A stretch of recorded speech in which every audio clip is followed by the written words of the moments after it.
Welcome back, everyone. Welcome back to Maverick Brewing, North Hampshire, Kingsley, G359LU, maverickbrewing.com, all that stuff. Welcome back. You passed the test and you've made it back to episode number 2. Congratulations, well done. Today is brew day number 5 of the birthday beer brewing marathon week. I'm a little bit broken by now, if I'm honest, but it's going to be good. We're going to get mashed in. We're going to get this beer done, get it in tank, and then we're set then. Birthday party, 24th of May.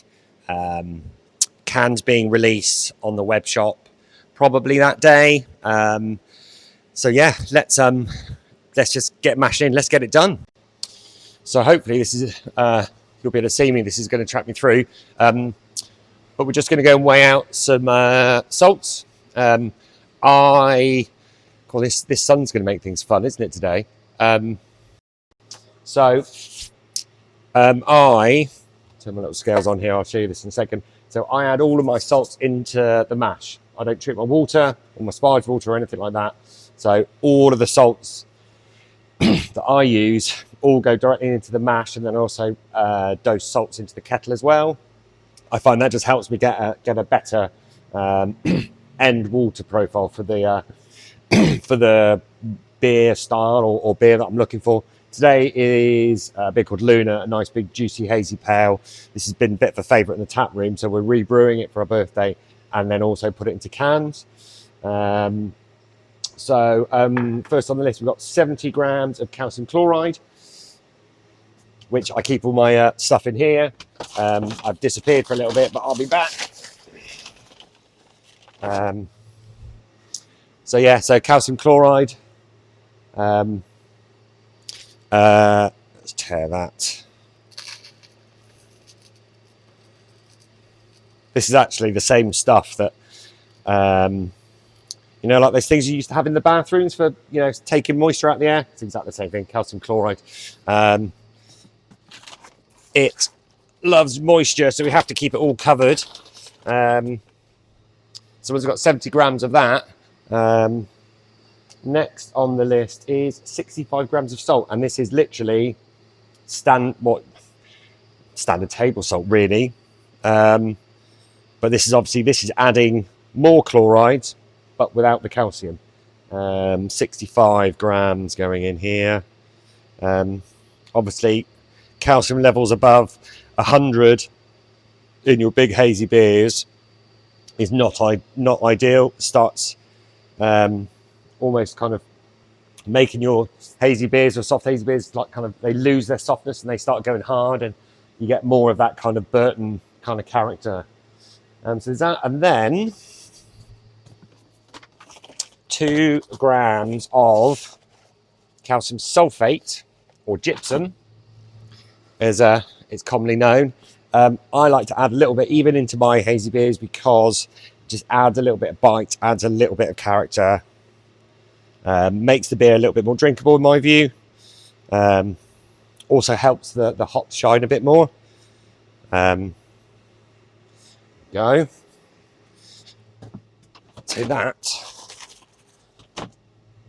So that's our mash salt additions. We'll weigh some more out when it comes to the boil.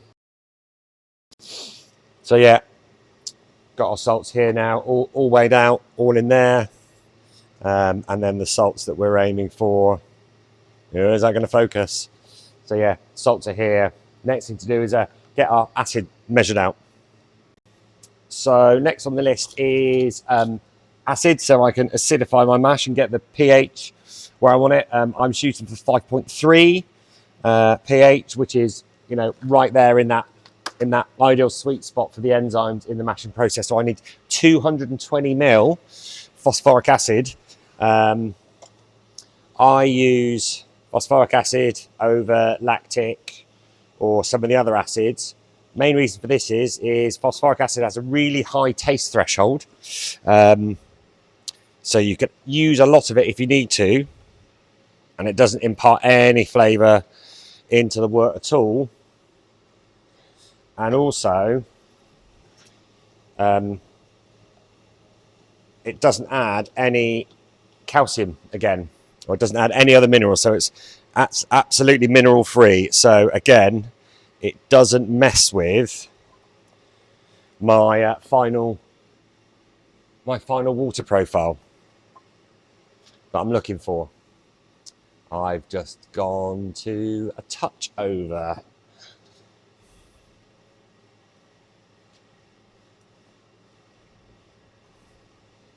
So 220, 210, a little bit more. There we go. That's good enough. So yeah, 220. And that should, with the addition we're doing, which is about 550 litres of mashed water to go in with the grain. I'll show you on the hot liquor tank in a second. That's going to give us our 2.8 to 1 liquor to grist ratio. So 2.8 litres to every kilo of grain to give us the right mash thickness. And then also that thickness with the water will then ideally give the enzymes the perfect conditions it needs. I've just dropped my pen. It needs to be able to extract all of those sugars out of the grain. So right, let's get this. Let's get the hot liquor in, shall we? Let's start to get this heated up. So I will probably dump in about 100 litres of hot water, and whoa, this is properly hot. Let me just check and see what our temperature's at. 82.5, which is all good. So this is all right there. So all we're doing here is just going to get the... Ooh, that's hot in my legs. Get the water, or get the mash tun filled. What's going on here? Oh, we've got some hoses. Get that out of the way. There we go. So get the water filled. So we've got the mash tun with hot water just above the plates, which I'll show you in a second. Once we've got that, and that always falls in when you don't want it to, so that we can then just start adding the grain and the hot liquor. So that's all in there. That's all good to go. That's nice and shut. I always like to double check everything because I will always forget something. Over here. Right. Let's give it a little marker. Start getting some hot water in there.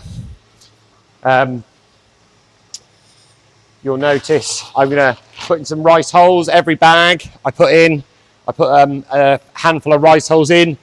Helps the runoff, helps the liquor run through the grain in the mash tun, which you'll see. Right then, we've now got a good bed of water in our mash tun. So now, trusty spanners, we can now move this over onto the hydrator, and then we can get going. Watching out for, in the meantime, so I was hiding around the corner, watching out for, trying not to get splashed by really hot water. So the strike water for today is 82.5. Our mash temperature we're aiming for is 69, 69.5. So, let me get that up there like that. There we go, so I can adjust that. So, quite warm. It's another warm day today. So, it's going to get a little bit hot and sweaty, to say the least. Right.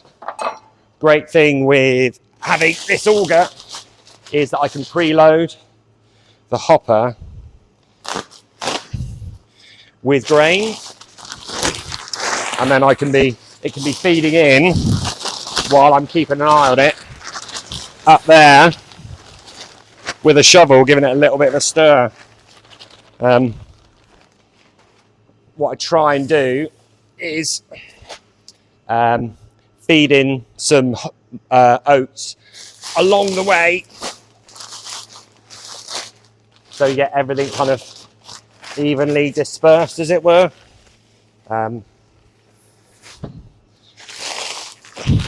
As we go through, obviously I'm going to be mixing up at the top there, but we've got some wheat, flaked oats, lots of extra pale going into this beer. So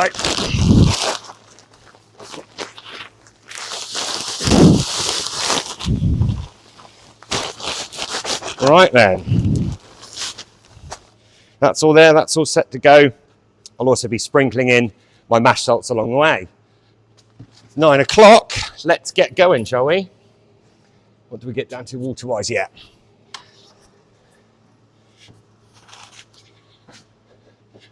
So, pre-warning, this will get quite loud. Get our water going there, and here we go. Gets a bit quieter once the grain starts to get through. Where's my shovel gone?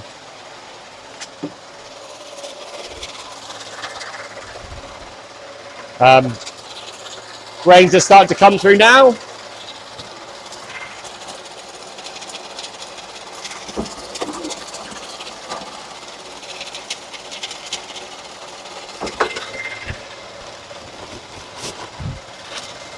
And here we go. Aim to get mashed in. Should be about 20 minutes to half an hour. That's the ideal window we're aiming for.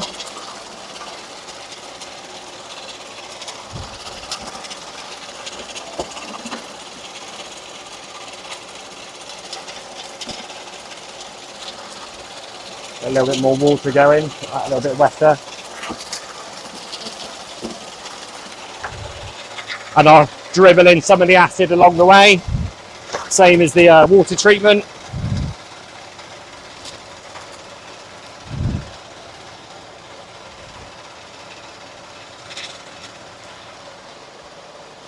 We'll get a little bit of the water treatment will go in.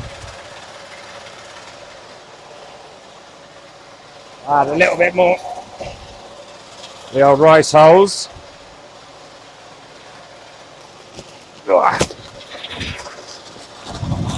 Get some of the oats in early doors.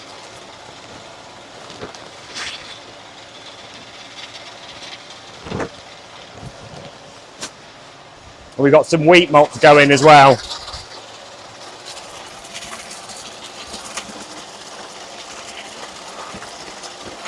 When I'm mashing it, I like to use the back of the spade against the side to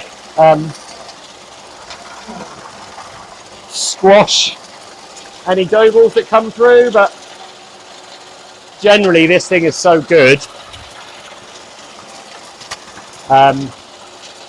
Don't have too much of a problem.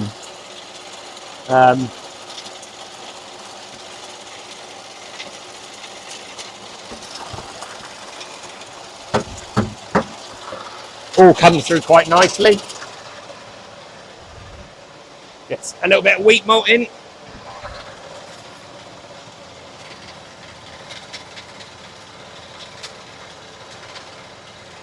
And the whole time I'm watching those markers on the side of the hot liquor tank, looking where my mash mark is. I aim for about 100 litres per 25 kilo bag. That seems to be a really good kind of ratio to work to. Get this next bag ready. You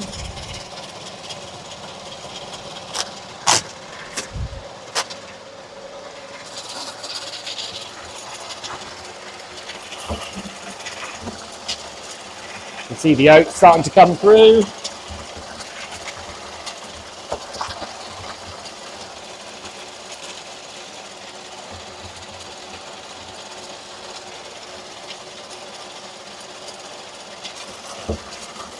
Just back the water off just a touch. That's nice and wet in there now. A little bit of acid in.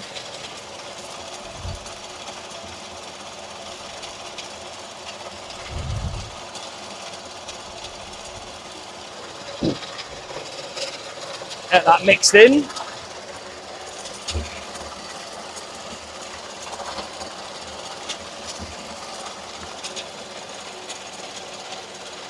This is what I'm always doing, is picking the shovel up and just checking, see how wet it is as it comes through the hydrator.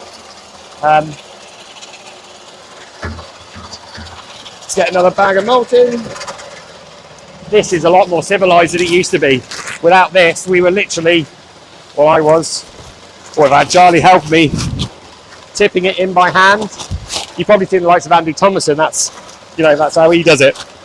And then manhandling it is the best way I'd describe stirring it in. Whereas this, don't get me wrong, it's work for sure, but it's nowhere near as hard a work as it was. I think we probably gained a few efficiency points as well since having this. Just because the grain is just coming through so much wetter. The hydrator's doing a lot of the work for me.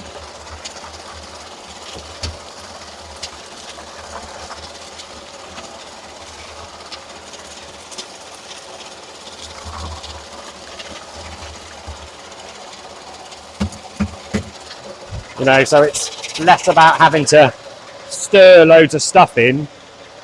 It's more about just managing the whole mashing in process.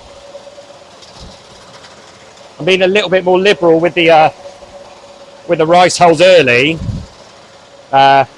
Brew day number 3, which had 25 kilos of flaked oats in like this.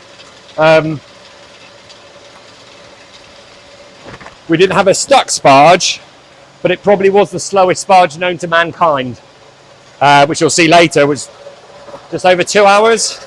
So that made the brew day really long. So want to try and avoid that if we can. Okay. So plenty of rice hulls.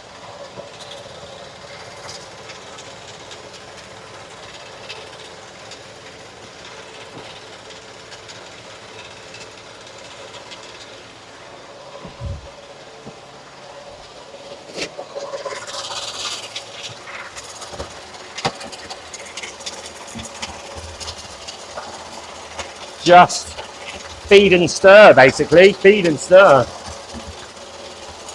I'll get this loaded up and I'll bring you over so you can see what it looks like as it's going in.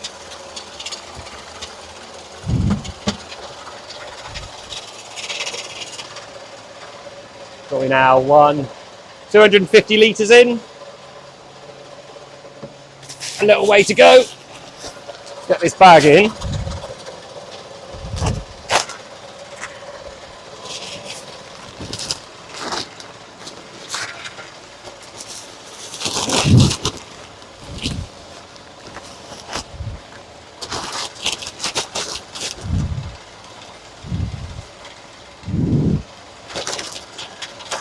Right then, let's get you over for a look. So, the camera will play. This is a hydrator as it's coming in, going down into the mash, like this. If I grab my shovel,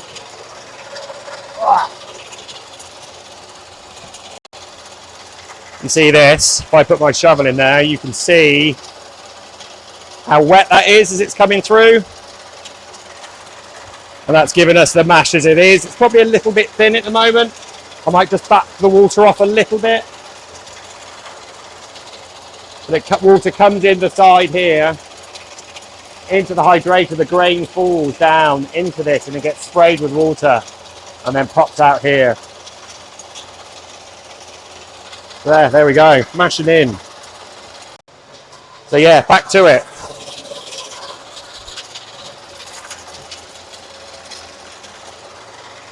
Grain's continuing to go in.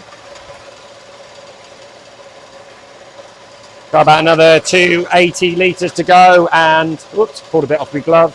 These are cheap gloves. That one there, get a bit more salt in.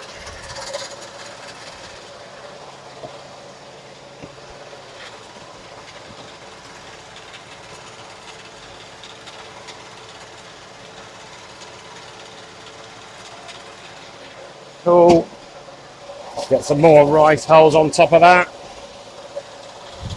Rice hulls, obviously, if you don't know, they add absolutely no sugar benefit,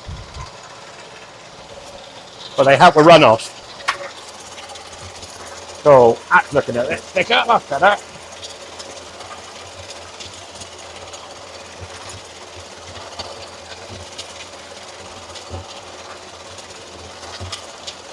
I haven't checked to see what the temperature is in the brewery today, but it's pretty warm, I know that much. So we're 10 minutes in, and about halfway.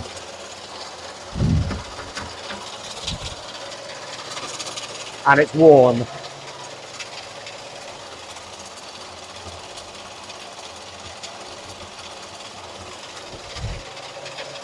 It's warm. Brew day number 5. So this has been a bit of an epic stretch this week to get all of the birthday beers brewed and get them in tank here and at other collab locations. So particularly the beers here, we're canning all of them on the 20th. So hopefully we'll get some video of that and you'll get to see, you know, a canning run in action. There it is. So yeah, a lot going on at the moment, but you know, it's our second birthday, so got to do some fun stuff, right? I've got the dog here with me today as well, so you'll probably see him, Cooper the dog. Coops, in you come. He's hanging out with me today, so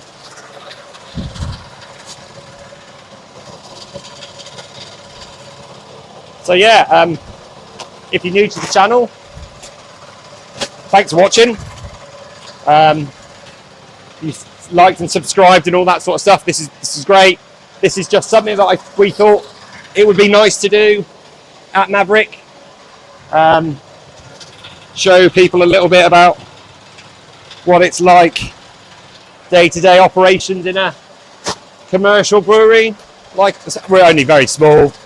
Like I say, we're 10 hectolitre, so we're very small in the grander scheme of things. But you know, we get great support and continue to grow. So steadily, bit by bit. You know, any money we make gets reinvested straight back into the business. Buying new tanks, bits of equipment like this. All these things are all about a little bit more water, about making your life is a little bit easier, you know, improving the quality of a brewer's life, because it is a lot of hard work. So anything you can do to make things go as smooth as they can is a good thing in my book. Especially like my friend Andy Thompson at Four Priests Brewery. I've got a day job as well, so you know, balancing brewing and all this sort of stuff in amongst that, and a young family and everything is can be a challenge at times, but it's worth it to see the the end effect, and particularly seeing the tap room full of smiling faces and people enjoying your beer is does kind of make it all worthwhile.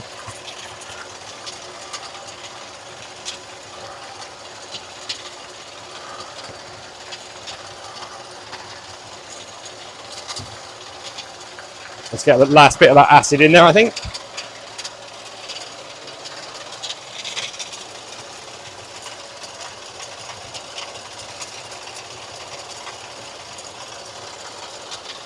In she goes. So yeah, how are we doing for water now? 150, we've got another bag, so there and thereabouts. I don't get too hung up on exactly hitting the mash-in volume of liquor.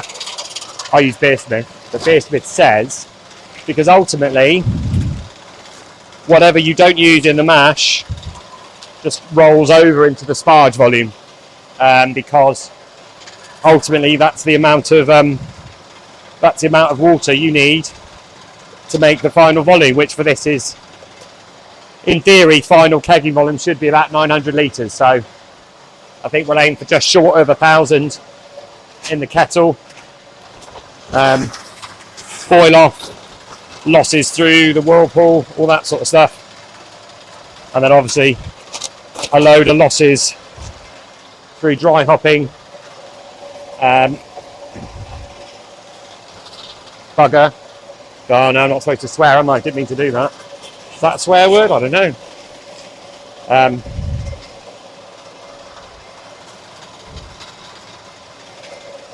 Let's put another one in. Don't want a slow sparge today. It won't hurt. Last bag. Last bag. Yeah, that is the last bag. Right then, how are we looking?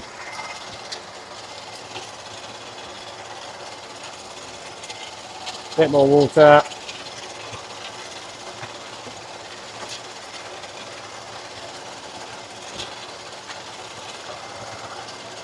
There we go.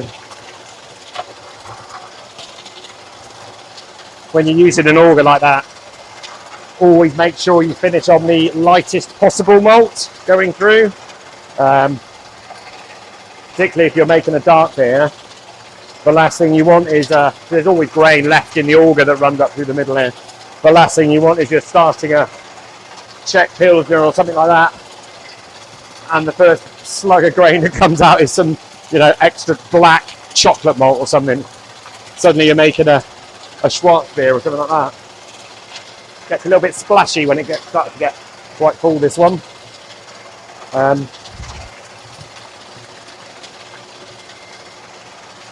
Mash tun's going to be fullish, but not super full.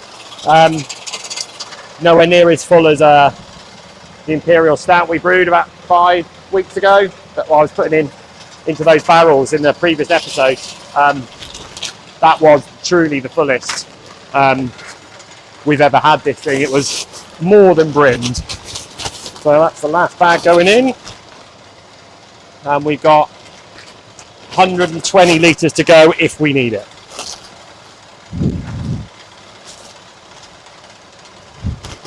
See if we can fit it all in. There we go.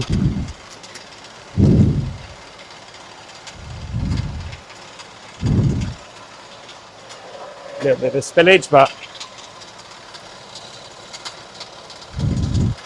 nothing that won't matter too much. Right then.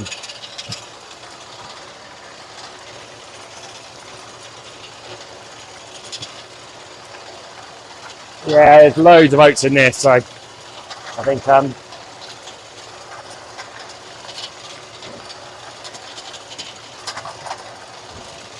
might put some more rice hulls in, mix them in. Just we do not want that sparge and that runoff to be slow.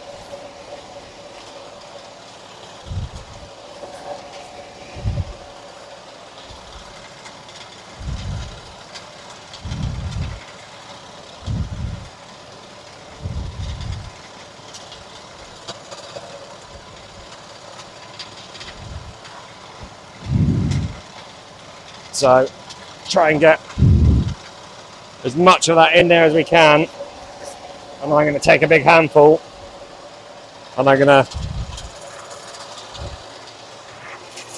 dump that in there as well.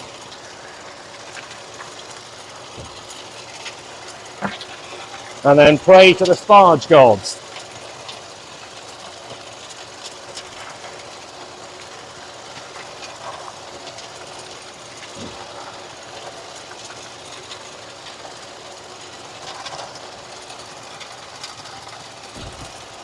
So yeah, mashing in, looking pretty good.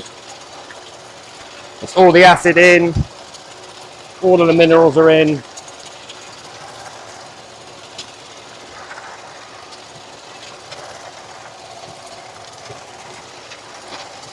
All the way down to the bottom.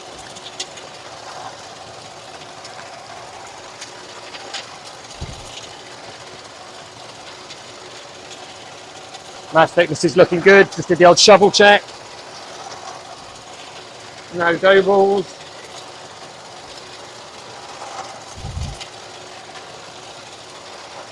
All of the oats are looking nicely distributed.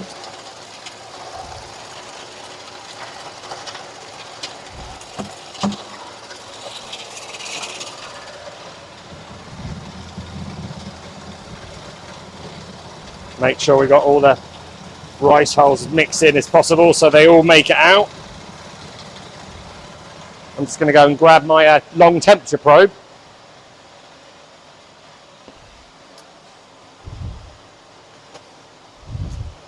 Which is behind you, so you can't see where I am, but oopsie, I'll bring that with me. There we go. I'm back. So this is really long mash temperature probe, so I can get right down in the mash to measure the final mash temperature. Pop that down there.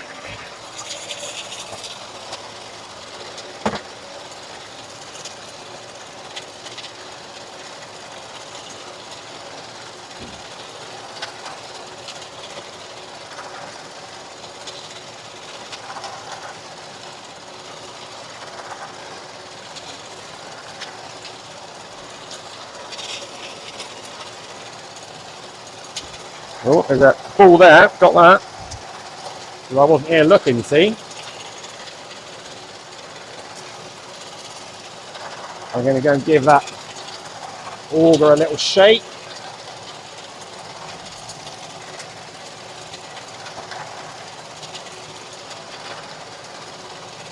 Nice. A little bit more water, I think, just to be on the safe side. This last bit.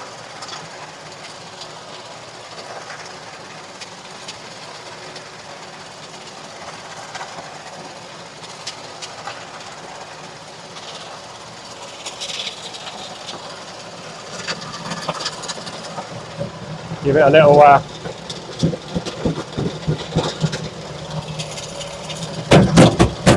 make sure nothing sticks. So we get it all in.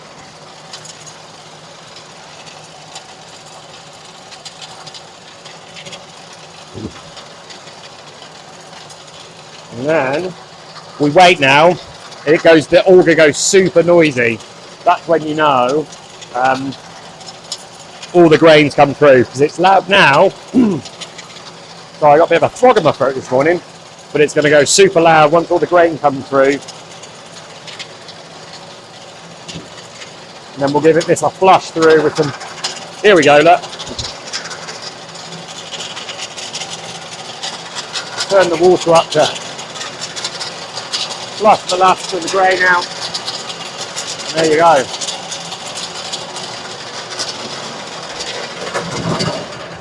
And there you go. We turn the pump off, and we are absolutely bob on mash volume. So absolutely bob on the mark. So it's maybe a little bit thinner than literally the one I did yesterday, but I don't think that's going to be a problem.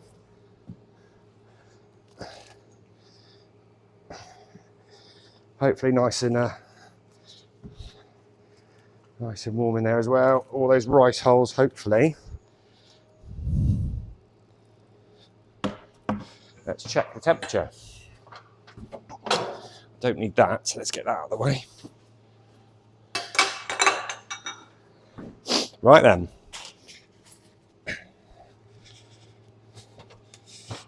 So yeah, nice, really long probe. We can get right down into the bottom of the mash tun, swizz it around, and get a really good reading of what's going on.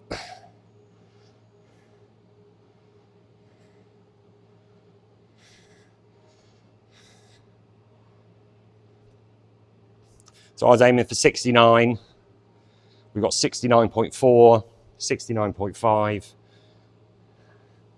Yeah. 69.4, all the way around 69.5, right in the middle, right at the bottom. Yeah, 69.5 and towards the top. Yeah, 69.5. I mean, that is, I'm going to take that all day long. There you go. Let's get the lid on and start the timer. 60 minutes then, so 60-minute mash rest.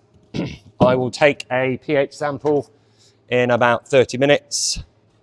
We'll start stripping, getting all this out of the way, start cleaning it. Ready to start the sparge. I'll have to top the hot liquor tank up because my hot liquor tank isn't quite big enough. Oh, well, I'm right in the sun now. Isn't quite big enough for the size, for the volume. So I've got to top it up by 150 litres, which is fine because I mashed at 78. So it actually brings the liquor temperature down quite nicely. So yeah, right, let's get that done.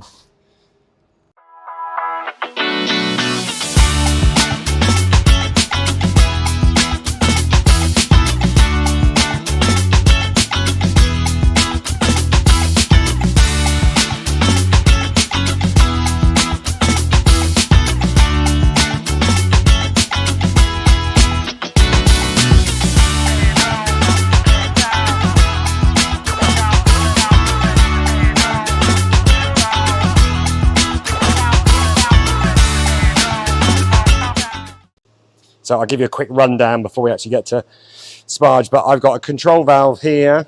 It's coming out right at the bottom of the mash tun. So what will happen is I'll open this valve up, the liquor is going to come down, come out of this port and then start swirling. So this is where you get a kind of a natural separation, any grain that makes it past the plate, as well as we've got a little filter here to catch anything else. It's going to swirl its way around. God, frog in my throat this morning. Come out of here, around a slightly long and arduous pipe, into my mash pump, which is then going to pick that wort up and then push it and pump it into my kettle. Let's just go inside here. Hopefully you can see that. So there's my two elements. So I've got two 12 kilowatt 3-phase elements in my kettle. Get to the stuff, you know, still takes a little while to get up to boil, but when it's boiling, oh boy, is it boiling. I don't use leaf hops in my brew house. It's all pellets, all T90s, so we don't really need a filter on the bottom here. We've got a filter downstream that catches any hot particulates that go through from here or from the whirlpool. And then, yeah, it just comes through here on the side, shoot straight in. Yeah, this is our straight into the kettle. Let's try something funny, shall we? So think we can you go up? Can you see up? All the way up the kettle. Yeah, all spinny. But yeah, all nice and clean. Keep these elements clean. So I just thought I'd try a different angle just so you can see a little bit of what I'm doing down here. So this is kind of like my workbench. We've got 17 minutes left to go on the mash. I have just recently taken a mash sample, which is cooled down enough now to be able to take a pH reading. So I'll just take a pH reading there. This is the one I use. Hang on a minute, see if I can zoom you in a little bit. This is the one I use. It goes down to 2 decimal places. It's got a temperature compensating probe on it as well, and the reading heads the electrodes are replaceable. Who's it made by? It's an HI 83141 from Hannah Instruments. It's been super good for me so far. It's done everything I need it to do. So yeah, I can't complain at all. So just let that read. That's initial reading, and the readings are real quick. The one I used to use home brewing wise, which was just awesome, as long as you calibrate it regularly, was this one, the Ampera. Again, 2 decimal places, was perfect from a homebrew perspective. So I'd really highly recommend that. I think you can get it on Amazon, about 45 quid. Well worth investing. Don't bother with those cheap yellow rubbish things. So yeah, pH reading 5.34. I was shooting for 5.3, so 5.34 is close enough for me. So that's an absolute win on that front. So that's good. You always have, I don't know about anyone else, a level of trepidation, even though you have all the calcs and all the calculations. You just sometimes never really know what the pH is going to be sometimes, even though 9 times out of 10 it's fine. But it's always that bit of jeopardy I find with it. Some people might find that fun, I don't know. So there's that. So, but here's today's brew sheet. I am an habitual note taker. I like to record as much information as I possibly can on the brew day. I was a little bit rushed this morning, so I didn't get some of the usual stuff down that I would do. Things like I like to record the temperature in the brewery in the building when I get here. It's 22.7 right now. It's going to be a hot one today, I think, and it's 10 past 10 right now. Obviously, we've mashed in and stuff, and there's, we have lots of hot water in the building, so it does generate more heat than average, but, it still gets pretty warm. So this is collab day number 5, second birthday. Beers, room temp, 22.8 degrees C. So this is a beer called Luna. It's a super popular beer. When we brewed it the first time in the tap room, absolutely flew out. 4.7%, 4.8, I think, somewhere between the two. Mostly Citra, hazy pale ale, quite a big body on it. If you've had one of our beers in cans, Sunny, similar kind of body to that. So just, big and round, bit all drawing pictures of mountaintops as well. Those of you that have picked up cans, or maybe even done the homebrew recipe that you can get via the malt miller, so you can get the recipe for that beer. We've still got it in can available online. I know a few people that bought the recipe, bought some cans off us, and then sort of brewed it, and then sort of told us what they thought, how close they got to it. So that kind of body kind of thing. So yeah, and just an all-round crowd pleaser. This beer is going to be going into can as well as the other 3 specific birthday beers that we brewed this week. So Luna will be coming out on the web shop, available in cans as well as the 2 other beers that we brewed with 2 other breweries. Disruption is brewing, and also Mysterious Brewing. So yeah, go and check those guys out, actually. I think they've both got web shops. You can go and order their cans. Yeah, top blokes. Anyway, so back to this. So we mashed in at 550 litres. And the water temperature 82.5. Our target mash was 69, and we achieved 69.5, which is absolutely bang on. I'm overjoyed with that. So we've got a 660 litre sparge to complete. I like to make little notes as well, like just mash went well, mash consistency looked good, stuff like that as well. I'll note down that I added a boatload of rice hulls as well. Hopefully, praying to the sparge gods, the runoff will go well. So lots of rice hulls in mash. Looked good. And then pH in mash. It's dropped down a little bit now. It's settled down a little bit more. 5.3. I mean, you couldn't even write it if you tried. So that has now come right down to 5.3. Can you see that there? 5.3. So yeah, absolutely bob on, as we like to say. So yeah, 5.3 pH. Smiley face. Cool. So that. So we're going to start the sparge in 11 minutes. I've moved everything out of the way, cleaned everything down, got the bags to one side, so we're ready to dig out the mash tun when that's completed. And yeah, brew day is on.